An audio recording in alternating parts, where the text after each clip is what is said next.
Bonjour à tous, j'espère que vous allez tous bien. Me revoilà pour parler du sujet là où on s'était arrêté, qui était que comment Mohammed a accompli la salette sur les gens. Mais avant ça, juste un petit truc sur le sujet où j'ai traité le mécréant et le musulman, leur vrai sens, qui était un petit résumé. J'aurais pu parler de l'associateur, parce qu'il fait partie du mécréant aussi. Et nous allons voir dans un autre sujet, une autre vidéo, je vais faire le lien entre le mécréant et l'associateur, parce que l'associateur est très, je dirais très vaste. C'est-à-dire il y a celui qui est associé avec l'argent, avec les enfants, avec les livres, etc. Bref, c'est pour ça que je voulais le laisser un tout petit peu tout seul pour faire ça avec le mécréant. Donc voilà, sur ça, je vais commencer notre sujet d'aujourd'hui qui était que comment Mohammed a accompli la salette sur les gens. Je pense que je vais le faire en plusieurs parties. On verra combien ça va me prendre.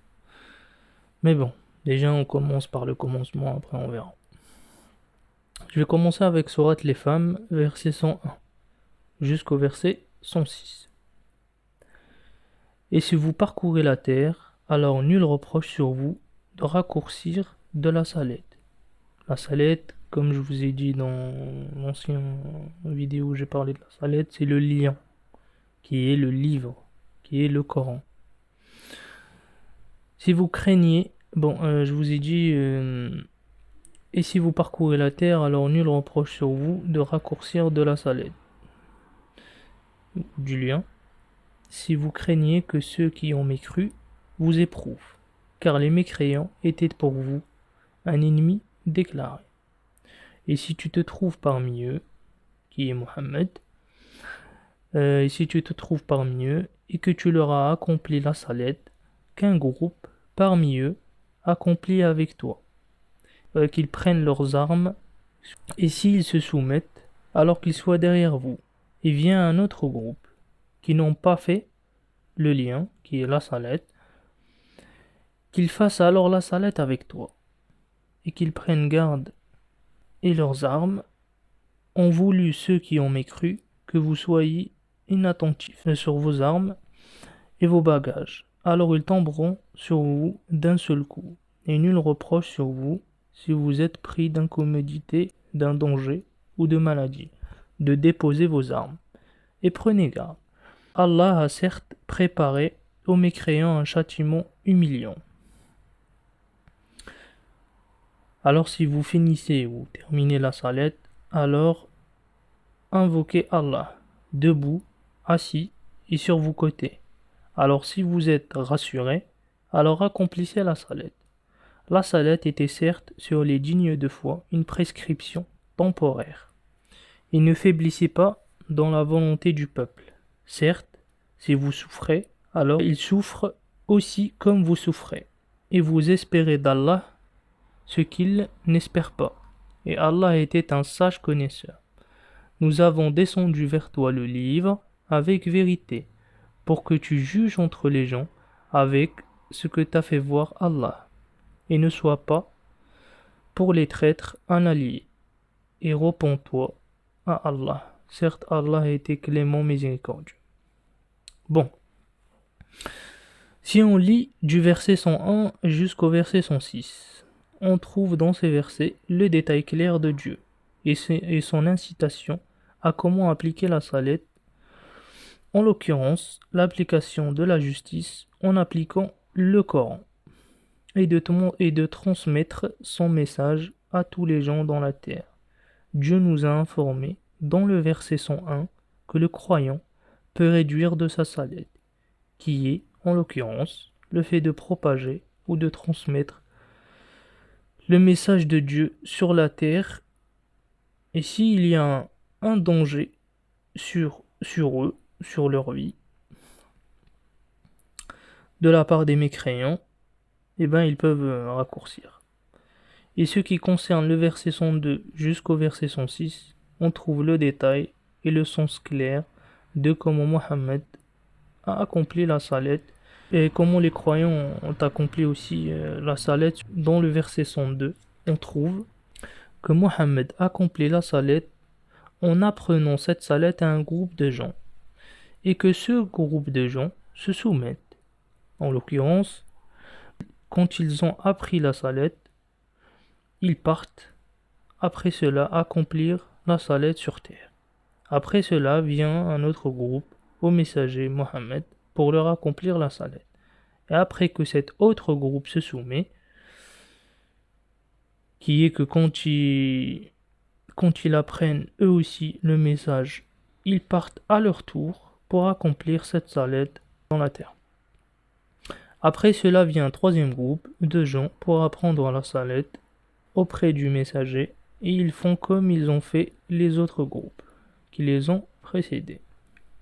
C'est pour cela qu'Allah a continué le verset en disant dans le verset 103: si vous finissez la salat, alors invoquez Allah debout, assis sur vos côtés. Et si vous êtes tranquille, alors accomplissez la salat. La salat était certes sur les dignes de foi une prescription temporaire. Dans le verset 102, Mohammed accomplit la salat à des groupes de gens qui n'ont pas encore pris la salat. Et il répète la salat à des groupes différents, à des moments différents, ce qui nous indique et nous confirme que la salat que le messager a accomplie est le fait d'apprendre le Coran et pas les 5 prières physiques. Dans ces versets, on voit clairement comment Mohammed donne le message du Coran à son peuple, à tous les gens, et que la parole d'Allah dans le verset 103, que la salat était sur les croyants une prescription temporaire, nous indique l'importance d'apprendre la salat, qui est le Coran, et l'importance de son application, qui est de la transmettre. Car la salat est la loi d'Allah, qu'il a mis comme devoir pour les croyants. Et ce devoir ou cette prescription a un temps déterminé sur cette terre. Et c'est pour cela qu'Allah a dit dans Surat Al-Qisas, les récits, verset 85, celui certes qui a prescrit sur toi le Coran te rendra au jour promis. Dis, mon Seigneur est le connaisseur de celui qui est venu avec la guidée et celui qui est dans un égarement évident. Dans ce verset, on voit clairement que le Coran est une prescription et devoir de la part de Dieu. Et puisque c'est le cas, et que la salat, comme il a dit dans le verset 103 de Sourate les femmes, était sur les croyants une prescription temporaire, alors la salat est un devoir sur nous de la part d'Allah. Et la parole d'Allah dans le verset 85 de Sourate les récits, celui qui a prescrit le Coran sur toi est pareil que la parole d'Allah dans le verset 103 de Sourate les femmes. La salat était certes sur les dignes de foi une prescription temporaire. Et comme Allah a prescrit sa salat à Mohammed, il l'a aussi prescrit sur les croyants. Donc la salat est la loi de Dieu, qui veut dire le Coran. Si on lit tous les versets du Coran, on ne trouve aucun, ni même un seul verset où il dit « Et celui qui a prescrit sur toi les 5 prières ». Mais à l'opposé de tout ça, on trouve clairement ce que Allah a dit à Mohammed dans le verset 85, dans Sourate les récits. Celui qui a prescrit sur toi le Coran. Alors est-ce que ce verset est le fruit du hasard? Bien évidemment non. Et pour le verset 103 de Sourate les femmes, on trouve des versets ressemblant à ce verset, qui nous indiquent que la salat est le Coran. Dans Sourate le Ténère, verset 38, et Sourate Yunus, verset 49. Et on a certes envoyé des messagers avant toi, et on leur a rendu des époux et une descendance. Il n'a pas été pour un messager qu'il vienne avec un verset, sauf avec la permission d'Allah. Pour chaque durée déterminée, une prescription. Et dans Sourate Yunus, verset 49, pour chaque communauté une durée déterminée. Si leur terme arrive, ils ne seront retardés ni d'une heure, ni avancés. Et si on revient au verset 103 de Sourate les femmes, Dieu nous demande de l'invoquer, qui est de faire sa salette, et de l'appliquer. Pas qu'à un moment précis de la journée, ou 5 fois par jour, mais à tous les moments, comme je vous l'ai montré dans la vidéo de la salette. Le lien entre l'invocation et la salette est la preuve que la salette que Mohammed et les croyants ont accomplie dans le verset 102 et 103 est le fait de transmettre le message du Coran aux gens sur la terre et de propager la justice et la rectification, et la preuve on la trouve dans les versets qui suivent, verset 104 jusqu'au verset 106.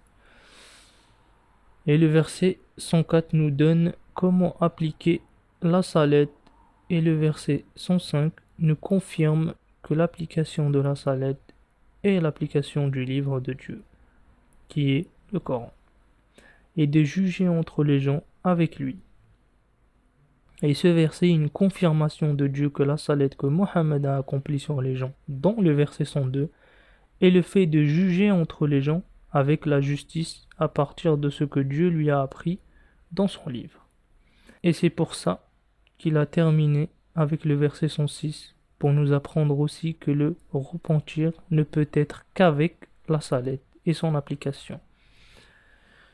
Et le fait que Mohammed applique cette salette, qui est de transmettre le message du Coran aux gens, et en vérité le repenti de Mohammed à Dieu. Et cela aussi est le vrai sens du repenti de Mohammed à Dieu, et de notre repenti aussi à Dieu, car le Coran est le livre du repenti. Car c'est lui qui nous met dans le droit chemin, qui, après cela, nous mène vers la route du paradis. Et c'est pour ça que Dieu a dit à Mohammed dans Sourate Al-Fath, le triomphe, verset 1 jusqu'au verset 3. On t'a certes donné à toi une victoire claire, pour qu'Allah te pardonne ce qui avançait de tes péchés et ce qui est passé, et qu'il parachève son bienfait sur toi, et qu'il te guide à un chemin droit, et que Allah te fasse triompher d'un puissant triomphe. Et sourate les hypocrites, verset 5 et verset 6. Ici il aurait dit, venez pour que le messager d'Allah vous donne le repenti. Ils tournent leur tête, et tu les vois se détourner en étant arrogants. Quoi qu'il ait sur eux, que tu leur donnes le repenti ou que tu ne leur donnes pas le repenti, Allah ne leur accordera pas le repenti. Certes, Allah ne guide pas le peuple pervers. Et sourate le repenti, verset 80, donne-leur le repenti ou que tu ne leur donnes pas le repenti. Certes, que tu leur donnes le repenti 70 fois, Allah ne leur pardonnera pas. Cela parce qu'ils ont mécru avec Allah et son messager, et Allah ne guide pas le peuple pervers. Maintenant, je vais passer à sourate Al-Ma'un, du verset 1 au verset 7. As-tu vu celui qui démonte avec la religion? C'est lui-même qui prive l'orphelin et qui n'insiste pas sur le repas du pauvre. Alors malheur aux gens de la salette, qui sont sur leur salette négligents, ceux qui trompent et qui empêchent le bien. Dans cette sourate, on voit que ceux qui ont démenti avec la religion sont les gens de la salette, qui sont sur leur salette négligents. Et ce sont eux qui trompent les gens, qui veut dire qu'ils sont hypocrites. Ils font genre qu'ils sont croyants à partir de leur salette mensongère, pour que les gens les voient, et empêchent le bien qui est le bien de Dieu, qu'il arrive aux gens. Dieu a commencé le verset 1 en disant « As-tu vu celui qui démonte avec la religion ?» et a continué dans le verset 4 en disant « Malheur aux gens de la salette », comme si Dieu nous disait « Malheur à ceux qui démontent avec la religion ». Qui sont les gens de la salette qui démontent avec la religion? Ils sont ceux qui sont sur leur salette négligents, qui sont ceux qui sont sur leur religion négligents. Alors la salette est la religion, qui est le Coran. On peut comprendre à travers ces versets clairs que la salette est la religion, et que l'application de la salette est le fait de croire en la religion et de l'appliquer. Et le fait de négliger la salette, c'est le fait de démentir la religion,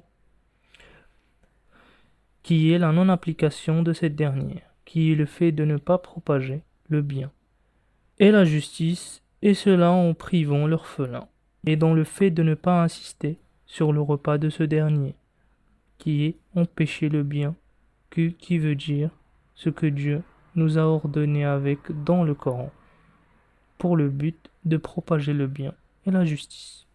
Maintenant, je vais passer à Surat Al-Ahzab, versets 41, 42 et 43. Ô ceux qui avaient cru, invoquez Allah d'une multitude d'invocations, et glorifiez-le matin et soir. C'est lui qui a fait le lien, qui est la salette, sur vous et ses anges, pour qu'il vous sorte des ténèbres vers la lumière, et il était des croyants miséricordieux. Surat Al-Ahzab, verset 56. Et certes Allah et ses anges font le lien sur le prophète. Ô ceux qui avaient cru, faites le lien sur lui et soumettez-vous pleinement. Dans le verset 43, on trouve clairement que Dieu fait la salette sur nous et ses anges pour nous sortir des ténèbres vers la lumière. Comment Allah fait la salette sur nous? Eh bien, c'est avec la révélation qu'il a fait descendre sur notre prophète Mohammed, qui veut dire avec son immense Coran, pour qu'on change nos mauvaises actions en bonnes actions, qui avec cela, on se purifie des péchés et de la désobéissance pour sortir, grâce à cela, des ténèbres vers la lumière. Et dans le verset 56, on voit qu'Allah et ses anges font le lien aussi sur le prophète. Et c'est pour but de le sortir des ténèbres vers la lumière. Pourquoi alors Allah et les anges ont voulu le sortir de ces ténèbres vers cette lumière? Parce que Mohammed, salut à lui, était égaré et négligent, qui veut dire qu'il était loin du chemin de Dieu. Je vais continuer et vous donner la preuve avec les versets dans la deuxième partie. Alors on se retrouve dans la deuxième partie. Salut!